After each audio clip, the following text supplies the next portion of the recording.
नमस्कार। उम्मीद है आप सब लोग स्वस्थ और आनंद होंगे। अपने प्रधानमंत्री मोदी साहब पढ़े लिखे हैं या नहीं, ये तो इसको तो लेकर के विवाद का विषय है। ये तो मैं भी नहीं जानता कि वो पढ़े लिखे हैं या नहीं, अगर पढ़े लिखे हैं तो कितने पढ़े लिखे हैं। लेकिन अनुभव से मैं ये कह सकता हूँ कि वो नाट्य शास्त्र में पारंगत हैं, इसमें कोई शक नहीं है। वैसे भी अपने भारतवर्ष में एक बहुत बड़े प्रसिद्ध मुनि हुए हैं जो नाट्य शास्त्र के नाट्य शास्त्र का जिनको प्रणेता माना जाता है, भरत मुनि। ये शायद मैंने पहले भी बताया होगा। तो भरत मुनि जो है वो उनका ये मानना है कि नाट्य शास्त्र जो है वो समस्त शास्त्रों में सबसे उत्तम शास्त्र होता है। कोई भी व्यक्ति जो है इसके माध्यम से कुछ भी कर सकता है, जैसा फिलहाल आजकल अपने प्रधानमंत्री मोदी साहब करने की कोशिश में है। वो पूरी तरीके से एक्सपोज हो चुके हैं और 2 चरणों के मतदान ने ये बता दिया है कि उनकी हालत ख़राब है। जनता जो है वो उनके फेवर में वोट नहीं कर रही है। भाजपा के फेवर में वोट का परसेंटेज गिर रहा है और विरोधियों को वोट ज़्यादा मिल रहा है। दो चरणों का जो मतदान है उससे जो चीज़ें निकल के आई हैं और उसी के चलते भारतीय जनता पार्टी के लोगों को जैसी सूचनाएं मिल रही, बेईमानी करनी भी शुरू कर दी है।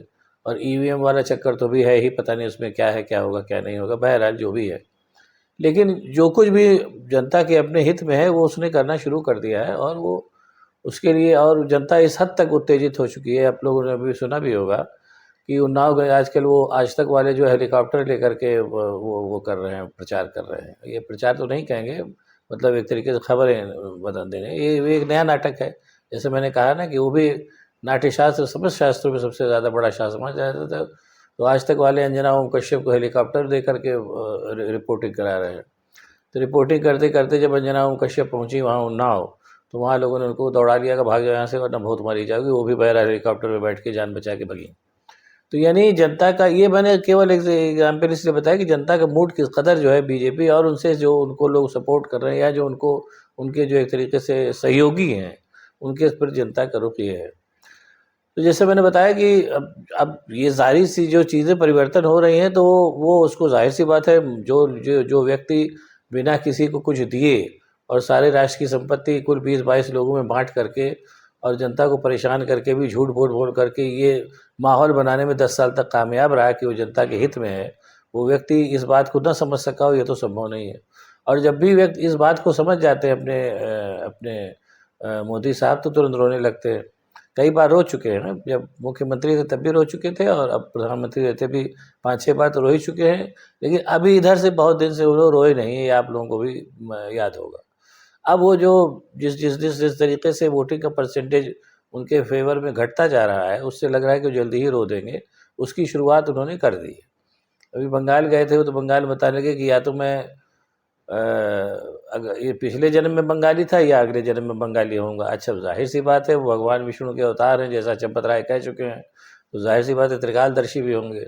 तो उनको मालूम होगा कि या तो पिछले जन्म बंगाली थे या फिर अगले जन्म बंगाली होंगे। ऐसे नाटक, जब मैंने बताया ना कि वो नाट्य शास्त्र में प्रवीण आदमी है, तो जब पिछला बार वो बंगाल में चुनाव लड़ने गए थे तो आप लोगों को याद होगा रविन्द्रनाथ टैगोर की तर्ज पे दाढ़ी बढ़ा रहे थे। एक बात मैं फिर बार बार आप लोगों से कह रहा हूँ, आप लोग भी समझदार होंगे कि जो व्यक्ति किसी को कुछ देना नहीं चाहता है वो बहुत मीठा बोलता है, अनर्गल बातें करता है, बुलावे वाली बातें करता है और नाटक करता है, जैसा अपने मोदी जी करते हैं। तो पिछली बार वो गए रविन्द्रनाथ टैगोर बन करके बहुरूपिया भेष धारण करके बंगाल में, लेकिन कर कुछ नहीं पाए। अब इस बार वो उससे भी आगे बढ़े, उन्होंने कहा कि या तो मैं पिछले जन्म में बंगाली था या अगले जन्म बंगाली हो जाऊंगा और राहुल गांधी मुझको जो है 50 गाली रोज देते हैं। अच्छा भाई, सीधी सी बात है, राहुल गांधी आपको गाली दे रहे तो आप भी गाली दीजिए, किसी ने मना किया है आपको? और आपने भी गाली देने में कोई कसर तो रखी नहीं। उनको मूर्खों का सरदार कहा, उनकी अम्मा को जर्सी गाय कहा, विधवा कहा। तो अब आपको भी बदले में अगर गाली मिले तो सुनने की ताकत रखो भाई। 56 इंच का सीना खाली गाली देने के लिए, गाली सुनने की भी हैसियत होनी चाहिए। और ये कुल मिला के मान के चलिए कि 10 साल में मोदी जी ने जो हरकतें की हैं, हिंदुस्तान को जहाँ पहुँचा दिया है, जिसमें जीडीपी माइनस पे पहुँच जा रही है और बेरोज़गारी चरम पर है, ये सब चीज़ें तो अब सभी जान गए हैं, इसको बार बार दोहराने की ज़रूरत नहीं है। बेरोज़गारी चरम पर है। मतलब आप ये मान के चलिए कि 80 करोड़ लोग जो है 5 किलो गेहूँ, मतलब 80 करोड़ लोगों को आप बाकायदा डिक्लेयर करके गरीब है, गरीब अनाज योजना के तहत आप उनको 5 किलो अनाज दे रहे हैं, तो आपने फिर विकास क्या किया? और जो आंकड़े बता रहे हैं वो ये है कि जो पिछली बार जो भी संपदा का वितरण था हिंदुस्तान में, उस संपदा को आपने कुल मिला करके 70% जो इतना हिंदुस्तान की जो 70 करोड़ आबादी के पास जितनी संपदा है, उतनी संपदा केवल उनके 20-22 जो संगी साथी अडानी अंबानी सरीखे लोग उन तक आपने पहुंचा दिया है। और चूंकि इस तरफ लोगों का ध्यान न जाए इसलिए लगातार झूठ। अब जैसे अभी आपका लेटेस्ट झूठ आजकल चल प्रचलन में आ रहा है कि वो राजीव गांधी ने कानून बदल दिया ताकि उनको अपनी अम्मा की संपत्ति मिल जाए, फिर झूठ। अरे भाई, सबसे बड़ी बात यह है कि जवाहर, अच्छा कहना तो नहीं चाहिए लेकिन है कि लेकिन कभी कभी कह भी देना चाहिए कि जब आदमी ने कुछ देखा नहीं होता तो इसी तरीके की बातें करता है। आप कोई भी जाकर के इलाहाबाद में जवाहरलाल नेहरू के जो पिताजी थे मोतीलाल नेहरू, उनके दोनों बंगले देख सकता है, स्वराज भवन और आनंद भवन। वो आज की तारीख में अरबों के बंगले होंगे। उस बंगले को जवाहरलाल नेहरू ने ही दे दिया था दान में, और बाकी जो संपत्ति बची थी उसको इंदिरा गांधी ने ही दान में 1970 में दे दिया था, जिसमें, और वो इस हद तक दान में दे दिया था कि आप कभी बिजनौर जाइए, वहाँ उनको कभी चांदी में तौला गया होगा 70 किलो चांदी में, वो चांदी उन्होंने तत्काल वहीं देश को दान में कर दी, दान में दे दी, और वो अभी भी वहाँ के कोषागार में रखी हुई, कोई भी जाकर दे सकता है। उसके बरक्स भाजपा वालों ने क्या किया, ये भी मैं आपको बता दूं, पहले भी बताया जाए, एक आध बार बताया ही होगा। जब अपने लाल के श्रावणी रथ यात्रा लेके चले थे राम जन्मभूमि मंदिर को लेकर, आंदोलन को लेकर के, तो रास्ते में जगह जगह उनको लोगों ने राम कृष्ण लक्ष्मण, राम भगवान राम की, लक्ष्मण जी की और हनुमान जी की और सीता जी की मूर्तियां दी थी चांदी की, जो कई क्विंटल चांदी की मूर्तियां उनके पास हो गई थी। तो अपने आडवाणी जी आए, उन सारी मूर्तियों को गलाव करके उन्हें चांदी की सिल्लियाँ बनवा के अपने पास रख ली। ये मैंने दोनों एग्जाम्पल इसलिए बताया कि ये दोनों की मानसिकता है।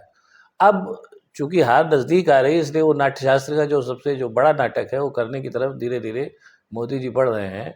और वो जैसे मैंने बताया बंगाल भी है किया उन्होंने, और बहुत जल्दी ही वो रोने वाले हैं, मान के चल लीजिए। और पुराना उन्होंने अपना लटका झटका शुरू कर दिया है कि वो मैं गरीब आदमी हूँ, गरीब को तो गाली खाने की आदत है इसलिए मैं गाली खाता ही रहता हूँ। वाह गरीबी, 16-16 लाख की कार है, करोड़ों का हवाई जहाज़ है उनके पास, तो 10 लाख का सूट पहन रहे हैं, तमाम उनके पास जो सर पर उनके प्लाट है, फ्लैट है, सब कुछ है। ऐसी गरीबी तो भाई क्या बात है, ऐसे ऐसे फ़कीर तो मतलब हिंदुस्तान में कम ही होंगे।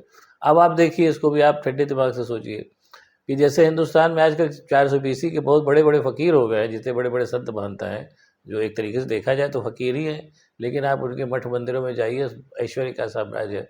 उसी तरीके के फ़कीर अपने मोदी साहब भी हैं, जो 10 लाख का सूट पहनते हैं, 16 लाख की गाड़ी में चलते हैं, और वो हवाई जहाज़ उनका 8.5 लाख करोड़ रुपए के 2 हवाई जहाज़ हैं उनके। तो इस तरीके की गरीबी तो भाई क्या पूछना है।